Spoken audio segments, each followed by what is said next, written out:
Gai Mahito et Kisame sont deux ninjas qui ont marqué l'histoire dans le monde des ninjas. Ce sont des ninjas qui disposent d'incroyables techniques et qui se sont affrontés à maintes reprises. L'un est spécialiste en taijutsu et l'autre est un génie dans la manipulation du Suitorn et était l'un des plus puissants ninjas épéistes de Kiri.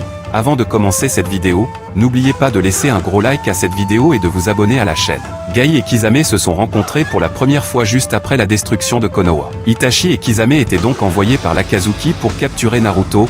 Kisame a eu la grande surprise de rencontrer Gai après avoir goûté à son attaque de la tornade de Konoha. Cette attaque puissante de Gai lui a permis de sauver Kakashi de l'attaque de Kisame. Kisame lors de cette première rencontre ignorait encore tout sur les capacités de Gai. Il le trouvait simplement comme un ninja qui n'avait juste qu'un minable taijutsu. La deuxième rencontre de Gai et de Kisame était lors de la capture de Gaara par l'Akazuki. Ce combat fait partie de leur combat qui a le plus duré. Les deux adversaires se sont rencontrés en chemin. L'objectif de Kisame était de stopper Gai et de ne pas les laisser secourir Gaara. La première attaque lancée par Kisame était une attaque sous-sol. Kisame a donc fait une attaque surprise pour détourner l'attention de Gai afin de pouvoir remporter le combat. Au cours du combat, Kisame a fait recours à une énorme technique de Suitorn pour empêcher Gai de pouvoir se servir de ses attaques en taijutsu. Il faut comprendre que Gai au cours de son combat avec Kisame a réussi à prendre son épée Sameada, mais il n'était pas capable de le contrôler. Pour passer à un niveau supérieur, Gai s'est donc servi de ses nunchaku. Cette arme est une arme que Gai seul était capable de contrôler parfaitement. Il avait même dit à Kisame que c'est une arme qui n'obéit qu'à lui tout seul. Ces nunchaku lui permettaient de rivaliser contre Kisame et aussi contre les clones de Kisame. Il faut comprendre qu'une seule attaque de nunchaku de Gai lui permettait de détruire totalement les clones. C'est donc une technique de taijutsu que Kisame redoutait énormément. Il a totalement évité de s'approcher de Gai pour éviter de se laisser prendre par les nunchaku. Mais il est important de reconnaître qu'au cours du combat, Kisame a réussi à enfermer Gai et ses élèves dans sa technique de Suitorn. Il faut comprendre que dans la mer, Kisame a fait recours à la technique des requins pour dévorer totalement Gai, mais les attaques de Kisame ont échoué et Gai a réussi à éviter les coups mortels des requins avec ses attaques de taijutsu. C'est juste phénoménal de voir Gai qui combat même dans les eaux. C'est incroyable les pouvoirs de taijutsu de Gai. En voyant ses élèves emprisonnés dans la prison à queue de Kisame, Gai décida alors de montrer sa grande puissance à Kisame. Il était alors obligé de faire recours à la technique de l'ouverture de 8 portes célestes. Il faut retenir qu'au cours de ce combat, Gai a ouvert jusqu'à la 6e porte. La 6e porte lui a permis de sortir de l'eau et de pouvoir attaquer Kisame avec les paons matinales. C'est une attaque que seuls ceux qui ont ouvert la 6e porte en taijutsu pouvaient exécuter. C'est avec cette technique que Gai parvient à remporter son deuxième combat contre Kisame.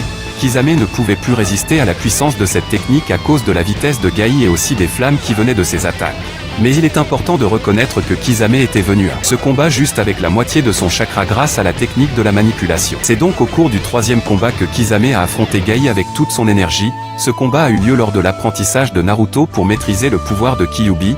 Kisame était caché dans son épée et il était le seul qui savait où se trouvait Naruto, l'hôte du démon renard. Laisser partir Kisame du sanctuaire sacré serait donc grave pour l'Alliance Ninja. C'est donc dans ces conditions que Gai décida d'aller affronter Kisame pour lui reprendre les informations. Leur rencontre a eu lieu sur la mer. Il faut comprendre que sur la mer, Kisame avait l'avantage du terrain. Il pouvait simplement manipuler cette grande masse d'eau, mais Gai comptait sur ses techniques de taijutsu pour remporter le combat. Kisame a donc profité de la mer pour faire appel à sa technique des 1000 requins qui dévorent. Cette technique a été utilisée dans deux objectifs. Il voulait en premier cacher le requin qui avait le parchemin à Gai et en deuxième le fait dévorer par les requins. Contre cette attaque, Gai répliqua avec la 6e porte et se servit des paons matinales. Cette attaque lui permettait de tuer quelques requins mais ils étaient énormes. Il décida donc de montrer sa grande puissance à Kisame qui croyait que Gai était incapable de se battre dans les eaux de la mer. Gai rentra donc dans la mer et ouvrit la 7e porte, celle de l'extase. C'est en ce moment que Kisame admira la toute-puissance de Gai. La 7e porte lui permettait de refouler les eaux de la mer. Kisame était donc surpris. Il décida à son tour de se servir aussi de sa plus grande technique qui est le plus grand requin. Kisame pensait naïvement qu'il pouvait absorber le chakra de Gai avec cette attaque, mais il a échoué car Gai ne faisait jamais recours au chakra dans son combat. Il se servait uniquement de son énergie corporelle pour combattre ses adversaires. Le combat a donc été remporté par Gai, mais il est important de reconnaître que Kisame était un ninja formidable. Il avait réussi à mettre en difficulté Killer Bee. Ce n'est donc pas un ninja facile. Il était le ninja épéiste que la majeure partie des ninjas redoutaient. Il faut donc laisser un gros like à cette vidéo si vous avez aimé le combat entre Gai et Kisame.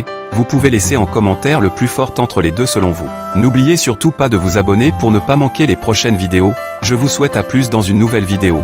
Ciao.